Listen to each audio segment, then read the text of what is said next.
Hi, Mage fans. This is your host, Terry Robinson, with Mage the Podcast. And today I have not one, but two distinguished guests to discuss the book Rich Bastard's Guide to Magick. My guests today are writer Josh Heath and developer Lauren Roy, who is a first-timer with us, but from what I understand, a longtime Mage fan. Hi, Lauren. Oh, How you yes. doing? Hello. I'm doing all right. Thank you for having me on. Gladly.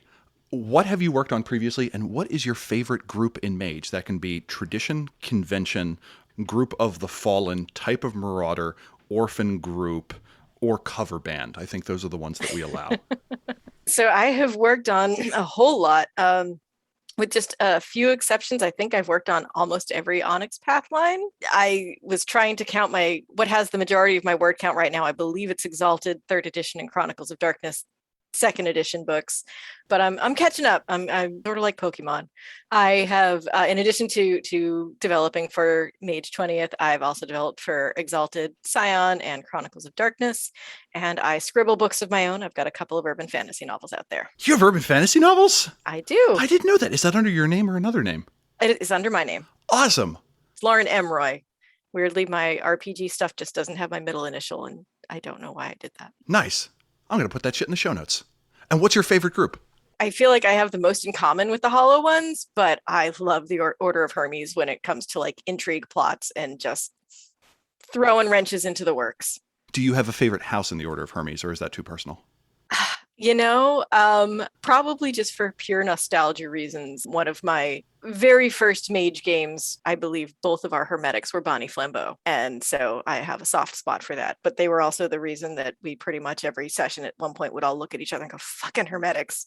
So that seems entirely reasonable. You got the sagacity of Bonnie Sages, and you've got the pure spunk of House Flambeau. That makes sense. So we are talking about Rich Bastard's Guide to Magick, which has been perpetually abbreviated as RBG, that every time I see it, I'm like, Ruth Bader Ginsburg. Do you know what the origin story for this book is? Like, do you know where the idea came from, and maybe just kind of an overall pitch as to what this book is? I don't know what the original, why this book came about. For me as a developer, I think it was like late 2019, early 2020. Matthew asked if I would be interested in developing it. I was like, Mage, yes, of course. And I wanted it to work on a couple of levels. At its heart, it is a book about what do you do if you are a mage and you have a lot of money, and how can you change the world? How can you use that wealth? How can it become a problem? And what are some cool things you can do with it? So I wanted to both acknowledge how money can be dangerous and problematic, but I didn't want to punish players who play rich characters.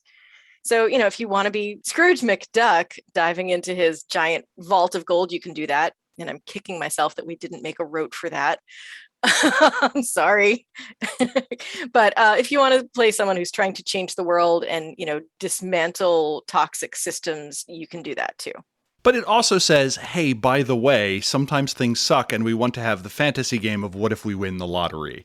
Exactly. And I appreciate that the book allows both. Sometimes games are for escapism. Have you been shepherding the book since the beginning, or did you inherit this at all? Yep, I've been there since the outline stage. Woo! Yeah.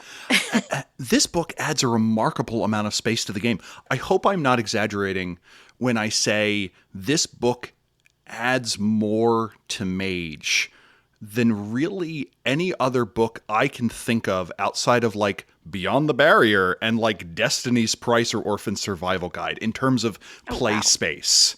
It is just huge. And it's one of those things where it says, mages can be rich. Let's follow the implications of that. And then it spends 100 pages outlining that, which is what you need because money is huge. So Mage got the money book. We've had books like Gilded Cage for Vampire or whatever the heck the Elders one was. Why do you think Mage got the money book? I think for me, and thank you for saying that, because that was one of those things where I was like, every time as I was going through red lines, I was like, the writers did such a fantastic job of thinking of things that I hadn't considered. And then, kind of, I would be like, oh, wait, if that goes this way, then what happens over here? And it was just a really interesting experience developing that and sort of getting all of these perspectives. But when I was just right at the outline stage, I went back and I started looking back through the M20 core book. And it's right there in the intro with the theme and mood. I kind of had this, light bulb moment where there's two things, which is Mage is about a book about giving a damn, and life sucks, so fix it. Acknowledging that there can be this internal struggle between using your power for good and becoming part of the problem based on how you use your power. It felt like the exact right thing for mages to tackle. It's not just mages that have access to money either, which throws a whole other dimension into it. Josh, you're familiar with Werewolf. Why do you think it fits? Do you have any other thoughts on why you think it fits? The big reason it works for Mage is because you're immortal in Mage, and you have that opportunity for wealth to really be something that is impactful and matters to you. In werewolves don't really interact with the human world in that way where money is super useful. They do, and it can be useful. In vampire, like, money is just one of those things you accumulate as an elder vampire and kind of think, great, but it doesn't change what you do from night to night. Money for a mage can change what you do and how you interact with magic. And I think that's why this book is so interesting, because it finally looks at that space and says, well, if you had money, what sort of magic would you do? What sort of things would you invest in to create more magical places? And one of the things about Mage is Mage is often listed as notoriously hard to write modules for, because a starting character can have access to Correspondence 3. And the example I look to is Star Trek figured out how to have plots despite the fact that everyone has a teleporter. You just have to rethink things. And Mage, likewise, Matter 2 led into gold. You've got an arbitrary, you're talking about a good that costs thousands of dollars an ounce, and right out of the gate, your character can have access to it if they want to. Apologies if that's Matter 3. I don't remember right now. It's been a very long day. And because of that, Mage has to open spaces and provide tools for storytellers to answer those questions, because that's something that can reasonably pop up night one. You don't have to run the Elder Vampire game. You don't have to run the level 6 Werewolf game. You don't have to allow users in your Wraith campaign. Mage out of the box can say, okay, you can be a billionaire tomorrow. Are you ready to deal with the implications of that? And usually the answer is no. And that's why Mage is a fun game. One of the things that has been brought up repeatedly in Mage is that all technologies in some way are a form of magic. And then you have the technocracy that says, hey, how do we make magic a form of technology? So how is money magical? That's with a K. In its mundane form, just in our real lives, money has the power to change lives. Like that in itself is a societal and systemic problem, but also, it's the system that we live in, right? And so we've seen over the last 18 months or years or whatever it's been since the start of 2020, there have been studies that show how just giving people money has such an immense impact on their lives, not only, on the poverty rate, but being able to pay your bills and put food on your table and get your kids new shoes reduces your stress and anxiety. It's perfectly mundane, but it's a massive influence. And then, as far as within Mage itself, hyper-economics and the art of desire are right there as part of the paradigm. You spend money in the right place at the right time, and you can influence sleeper behavior, you can shift power.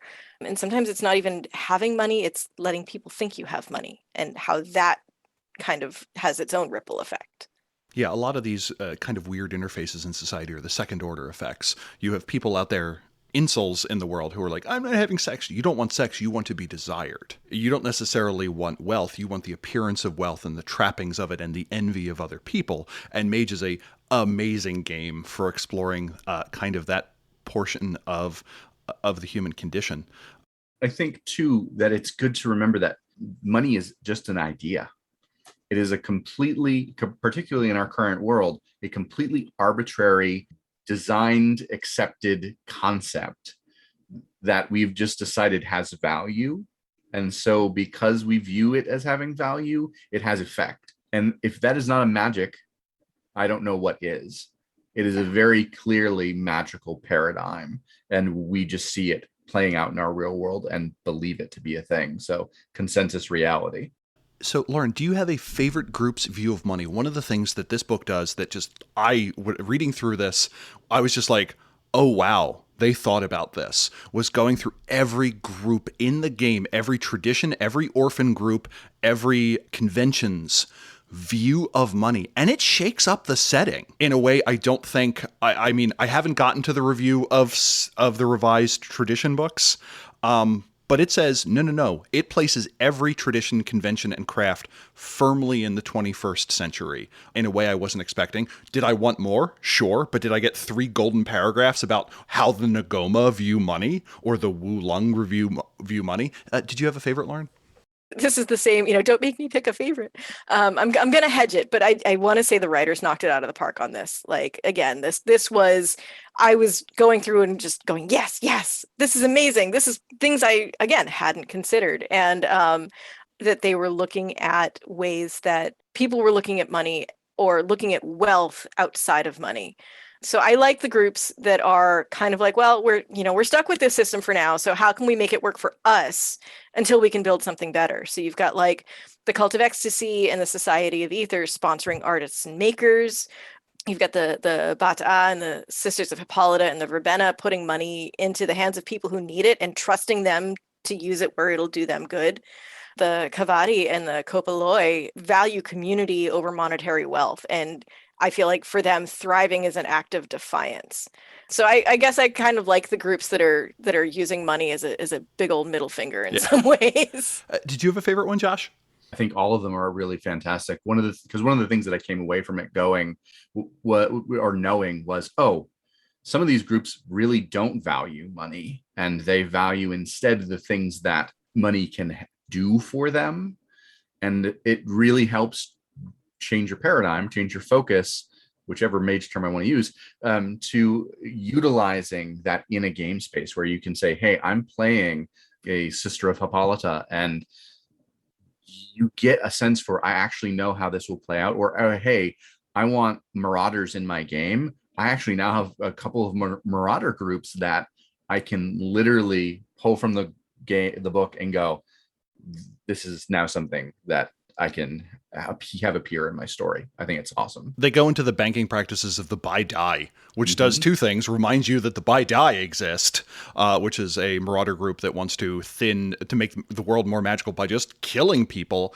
And like, there's, I'm afraid of the marauders. And then there's, oh shit, they want to kill everyone. Also, they're competent enough to manage an investment portfolio, which is way more terrifying than somebody who's just homicidal. My favorite, the 2 are, 1, we brought back the idea that of all people, the Templars have money. It made an interesting comment that it said, no Templar is rich, but the Templars are rich. So it does an interesting thing talking about this group has wealthy mages. This group of mages is wealthy. And the other one was the Order of Hermes, which was like, yeah, we got House Fortunae. Our only thing is, if you're going to make money, do it better than anyone else. Merely being rich is not good enough. You need to win at money. And I'm like, that's my order. So that was, I was pretty pleased with that. And the write-ups for the Nefandi make perfect sense in that terrifying way that you're like, that's a newspaper headline. That's not actually oh dear. So, yeah. So money is important, and it's not something we've really gotten systems for before. In like Guide to the Technocracy or what it was, it's like, we got resources 6 through 10, and or my favorite was always like allies 6 through 10, and you're like, okay, that's just literally one more dot in allies. Why is this getting word count? What information do we get system-wise on money in games, if at all? We do expand a little bit on resources 6 through 10, just to kind of give a sense of like what your character is going to have to deal with if you're that rich. Resources 5 covers a whole lot, right? If you just want to be able to like plunk down some money so you have a place to stay, or, you have a nice car or whatever, there's not necessarily a reason to go above resources 5.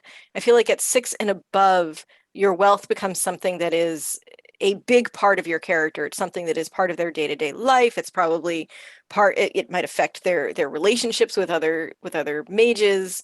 So it covers that. We have some character creation guidance in there, things to again think about how does your wealth affect your life? What is your outlook? Were you always wealthy, or is this new? Who wants to take your money away, and how can you stop them from doing it? Things like that. We've got some new archetypes in there, some new merits and flaws. So I think we tried to give a really good foundation for, if you're going to play a rich character, here's the stuff to keep in mind as you build them.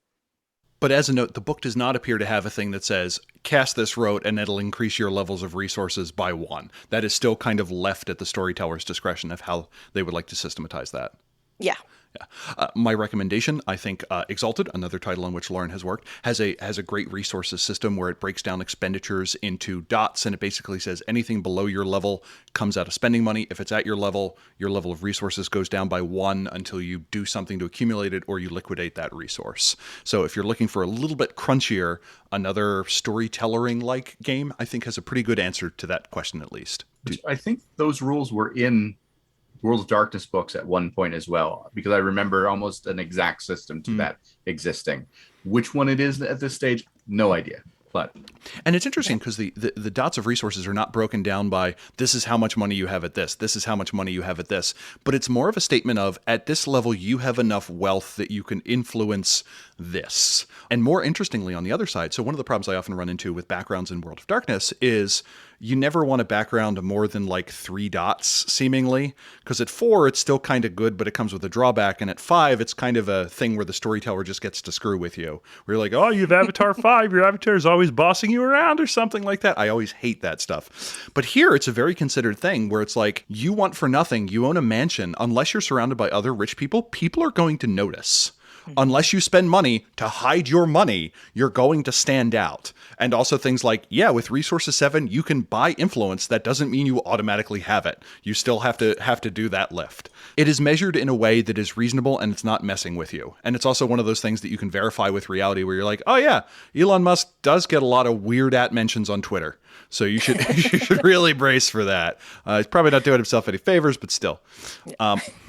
It also provides money magic. We get a bunch of foci, we get a bunch of paradigms, and which is interesting because we just don't have a lot of paradigms in M20 yet, and this book gives us like 3 or 4 new ones into how you can view money as literally an element of the cosmology. But we get rotes and we get stuff. Do you have a favorite rote? So my prior day job, I was a sales rep for a big publisher, whatever number they are now. I did a lot of traveling, and that meant a lot of time either in airports or in traffic jams. So I was pretty fond of the My Summer Home route, which essentially lets the mage teleport between 2 places that they travel to frequently and probably own. So skipping that part would be kind of nice. And then I'm going to be a jerk and do 2, because for a pure, like, this would be really cool to play out in a game route, I like the one's bet your life on it, which it's pretty much what it says on the tin. The mage can put down a hefty sum of cash, and their opponent offers up some of their life force or the time they have left or their health, and the winner takes all. And we have a little bit of guidance in there for if you're dealing with a mortal or if you're dealing with like a vampire or a changeling too. And with a lot of these rotes, the thing that's fascinating is not that they're new effects, but it shows how money makes them coincidental. Mm-hmm.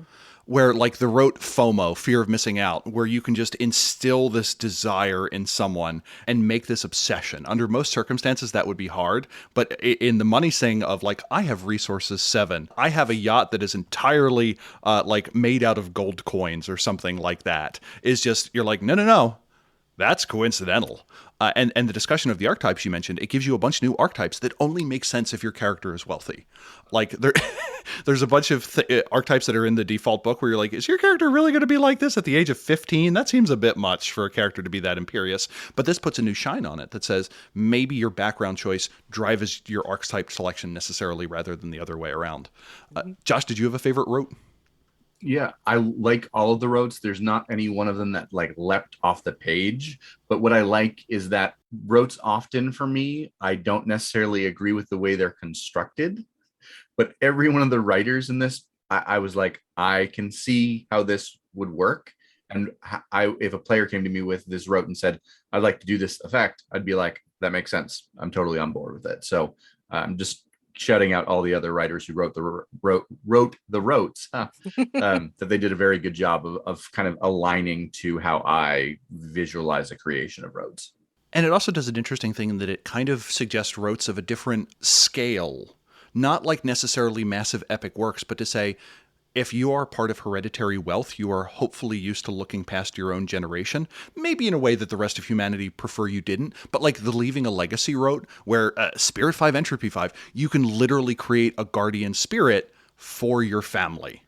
Or something like that just creates story options in a game where previously that would have had to have been a fetish, or someone would have had to have been a wraith. But to say, no, we've systematized it. Here are the creation points. You can literally inherit a guardian angel that is part of your family, I think just kind of drips with story options. And half the time, while a rote can give you a little idea, the story recommendation that comes with it to me was always the gem as part of that. There's also a bunch of rich-ass groups in here as one of the things that as Mage goes on, it's like, oh, by the way, we aren't necessarily going to rewrite all the factions, but we're going to tell you about groups that exist in the game. Lauren, did you have a favorite, like, rich people group? I'm partial to the Sensational Adventurers Club. They're a lot of fun. They're danger seekers. They go and like shut down the Audubon because they have the money to do it, and race around in their magically enhanced cars, or they'll go and take it to a shard realm. They go places that either sleepers can't realistically go to, or they can buy their way to get access to. They're risky as hell if you're one of them, and there's a chance that you're gonna die because you're maybe have more money than sense sometimes, but that's part of the fun for them. Josh, did you have one? I think that would be the same one that I came up with. Okay. In fact, that when I read it in our early stages, it was like, I want to tie some of the things I'm writing into that group because it was so awesome. But that said, I will also say that my other favorite group is the Chantry that I wrote up, which the location is the Winnipesaukee Lake Chantry. I had a lot of fun writing that, and I really like how it provides a window into this is what a Chantry would look like if you have a ton of money, and the things that you can have present, involved, and kind of there. And it allows you to just take it out of the book and run it, which is awesome.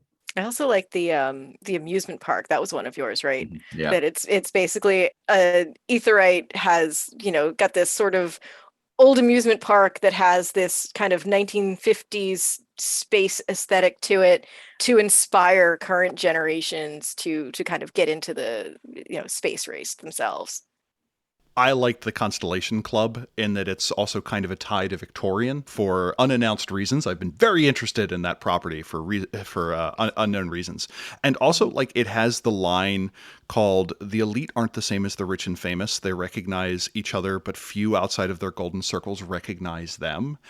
And just the idea that mages often function in that way, where they're like, I know who you are and you know who I am and no one else does. The fact that among sleepers, there is that exact same thing happening in a different way, I think is a subtle reminder that no, in a certain way, money again is magic in a way that I really thought reinforced the themes of Mage and also of this book. Sorry, Josh, what were you going to say? No, that was fantastic. Oh, so okay. I was just going to talk about 1950s amusement parks, which like, yes, and I want to go to it. right. That was like when after I wrote it, I'm like, oh, this would be a really cool amusement park. It was based on something that I remember going to as a kid, as one of these now defunct amusement parks that was like, the future is going to be amazing. And then I added a little bit of Disney stuff into it. But there are a couple of those things that are in there that are like these micro reality zones, which I think is a fun idea. And I think it's neat to consider, like, if I'm wealthy enough to control everything, how does that change the consensus in that area?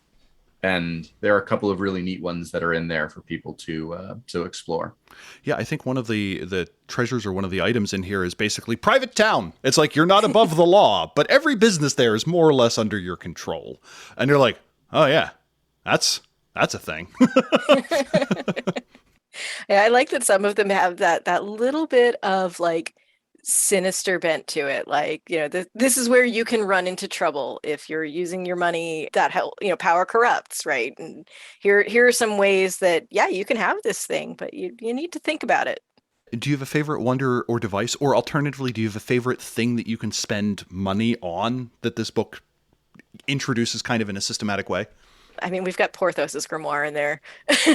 What's that?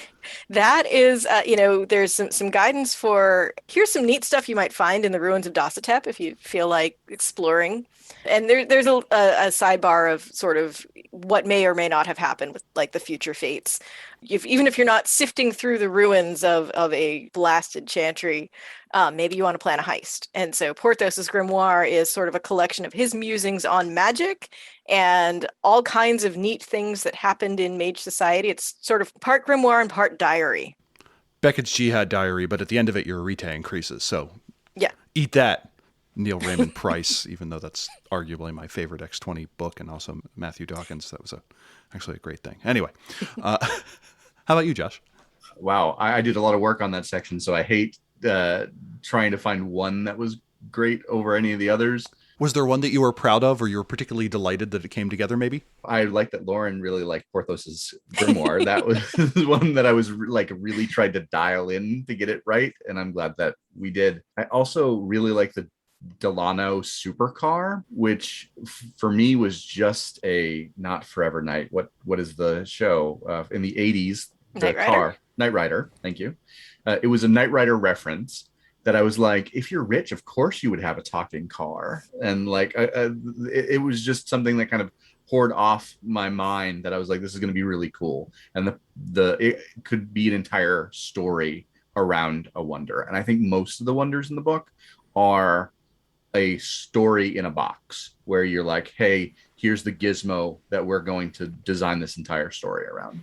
Yeah, at this level, it's not just a background, it's a plot device in a lot of cases. I was a big fan of the autochthonic output, which is a talisman that canonically lets you get a 6 dot of computers. Eat it, vampires. We go above 5.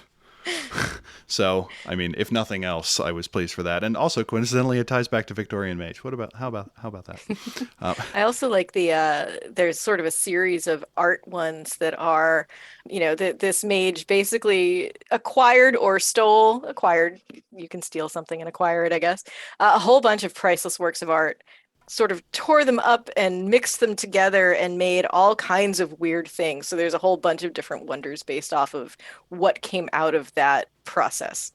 It is called the collage. And it's one of those things where it says openly displaying the collage marks the current owner as a target for collectors, art thieves, and enterprising mages. The fact that it kind of just...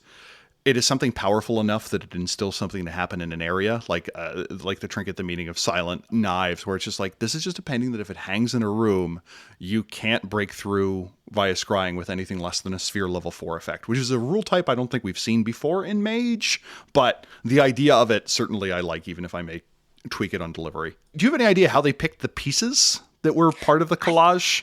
I don't. I didn't think to ask that question. Because that's a list.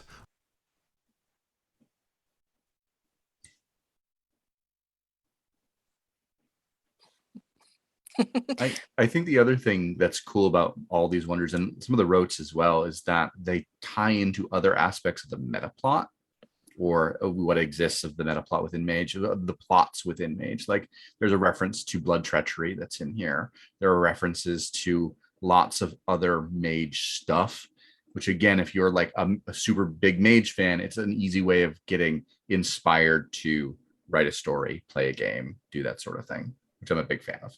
Yeah, we also finally get rules for better cocaine. I thought that was I thought that was good.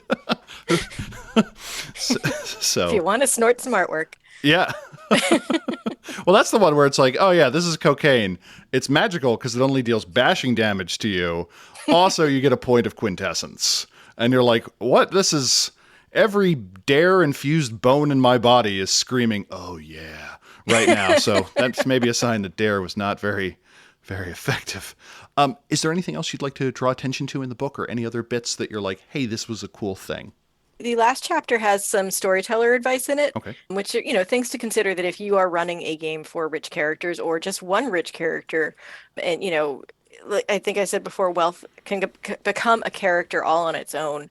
And you really want to set expectations for how that's going to play out at your table. So, how does it affect the group dynamic? And how do you you should probably pull yourselves out of character if it starts becoming a thing, if it becomes like a point of tension that's carrying over out of character. How much does the player want to role play managing that money Mhm. or the company, and what are some of the good plot hooks that can come through with that?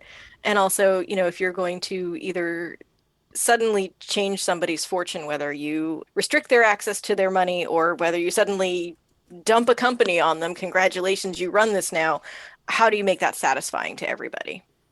Was there anything within the lore or within the I guess within the mage world that tickled you maybe as a longtime mage fan? I'm gonna jump over to the art for a second on Oh, okay. that because I think this came up when we were doing the systematic understanding, the that art of Ioka Sophia.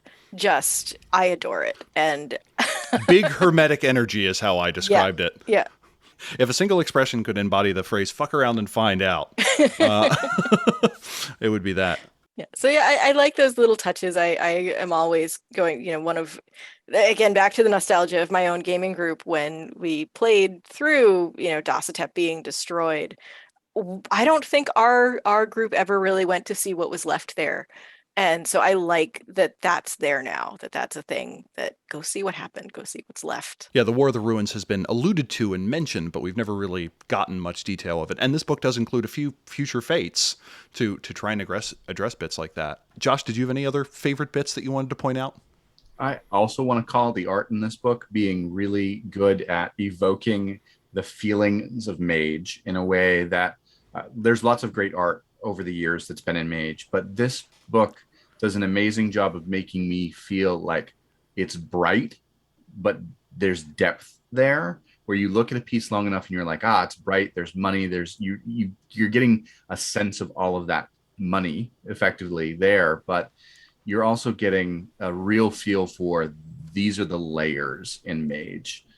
So I'm really, really happy to see all of that in here.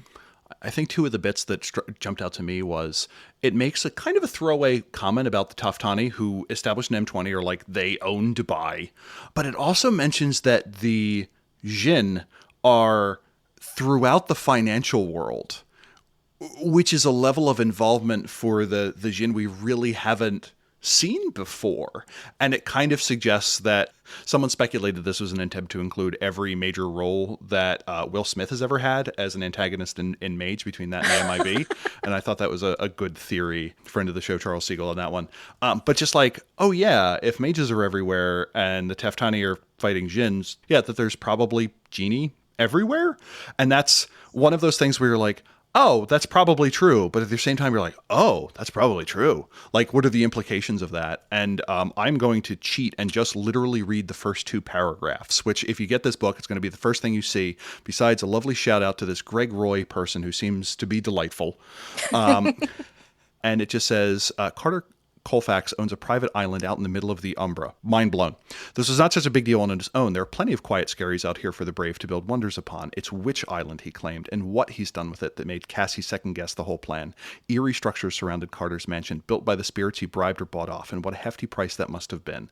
Anyone who's anyone is here tonight, arriving in their ether ships or their flashy transportation. Impossible vessels line the docks and drives, along with Bugattis and limousines that couldn't have just driven here, but clearly did. The rest of Mage starts out as a gritty, down-to-earth question about, like, how will you fight oppression, which is a perfectly valid game, and this entire book is like, that's a legitimate way of playing. Here's another set of questions we can answer, and we're going to spend 100 pages exploring the answers to those questions. I had to put the book down after I printed it out after I just read that introductory fiction, because I'm like, this is now Mage 2. This is now canonically Mage, the game that we've all played around our tables, where it is mages doing heists and doing weird shit and trying to fix the world, but also they want cool stuff. That Mage is now part of the M20 line, and for that I say thank you. That is just as legitimate as any other way of playing Mage. And that brings me to the end of my questions. I'm going to do a quick check, if that's okay, to see if there was anything else that popped up in Discord. We answered the question, are there rules explicitly for increasing resources? No, but there's guidelines on how to handle it. Charles Siegel asked, this book include how to become a rich bastard, or does it assume the character begins as one? I just like the idea of like, step one, kill parents. And I'm like, well, that's awfully metal. And How to get rich in these 10 easy tricks. Yeah. And another question was, in addition to the handling of high resources, does include anything regarding mages powerful in a magic sense? And this was asked by Cheshire Cat. In a subtle way, I think the answer is yes, because it's one of those things where it is likely to be the case that as your character advances and does use their magic to change the world and kind of keeps making the odds flow towards them, it talks about a set of problems that, depending on your character's paradigm and the way it is played, could come up as they advance towards ascension, as well as the question of, is this who I want my character to be? And is this how they are going to pursue change in the world? If so, at what cost? And I think through the groups in the money between the lines, I think it very much answers that question, even if it explicitly doesn't say, here's how to play a Rite 8. Yeah, I think if we had, at least another 20,000 words, we could have maybe tackled that, but there just wasn't really space for that specifically in the book without really delving into the rules. So I don't know if you're allowed to answer this, but what were there sections that didn't make it? No, I pretty sure. I mean, I rearranged some things. Like, I think some of the wonders that were in like the chantry, I pulled out and put over into the wonders and devices section just to kind of have them. So I fiddled around with the format a little bit, but everything made it in. If you had gotten another 20,000 words, or alternatively, if Paradox says, hey, we want to greenlight 3 more mage books, what's one that you would like to see, Lauren? I would actually like to see more fiction. Just straight up, I love reading stories set in the world. I know that's, it's not mechanics. It doesn't necessarily expand it, but I am always a fan of a good story and like to see where people would take pretty much anything in the world of Mage. How about you, Josh? Beyond the Disparate Alliance, which I would love to see a full book on, that would be amazing. Mm-hmm. I would also like a new book of crafts, totally new crafts that are not in the Mage canon yet, that could be from anywhere in the world. It would be awesome, particularly because they wouldn't be affiliated with anyone yet. And I think that would be really interesting to see, like, there are these little pockets of groups and people and mages potentially that are just like, all of that stuff, we're not getting involved in any of that Ascension War. And it would be interesting to see that play out, So one of the things that has changed over the course of Mage is kind of its view of money and the degree to which the game itself is choosing to critique society and its constructs. Do you think does this book start with any assumptions about the nature of money, or do you think there are any interesting critiques that it provides of kind of our current financial and exchange systems? Yeah, I think what is really interesting is that Mage generally, and I'm going to say this generally, has taken the view that money's kind of bad, and that looking at things from a street level view up at people with money going, I wish I had it, but I don't, and then kind of struggling with all of that. This book provides I wouldn't say neutral view, but it definitely says that money isn't necessarily evil, which I think is a radical thing to say, but money itself is not necessarily a bad thing. It does critique capitalism in a way that I think is appropriate and good, but then also says wealth can be used in different ways by different cultures and different economic systems to do different things. You see that in some of the groups that are very communalist minded, and they say wealth for our community lifts all ships. This is a good thing. So we will use the paradigm to help everyone within it. And I like that the book kind of presents that view. It also is interesting to see which traditions are opposed to wealth or monetary paradigms. Particularly the Verbena made me kind of go, they are not on board with modern, economic systems. And I can agree with that. But it seems a little hypocritical at times, because there are a lot of Verbena that are generationally wealthy. And there are a lot of, I'll go on a limb and say, a lot of traditional witchcraft in the real world also has people with generational wealth. And it is interesting to play in those spaces and critique and examine wealth and how it impacts you, it impacts your choices, impacts the paradigms that you latch onto. I think this book does an excellent job of providing that space without necessarily saying this is a one true way, but hey, here's different ways you can play and interact and develop this into a story. I think the Ali Bettini section put a really good point on that, where it says, if you're tracking down one of the fallen who's at the height of finance and it takes you 20 years to do so to get into their inner circle, that's probably going to involve you needing to be a millionaire.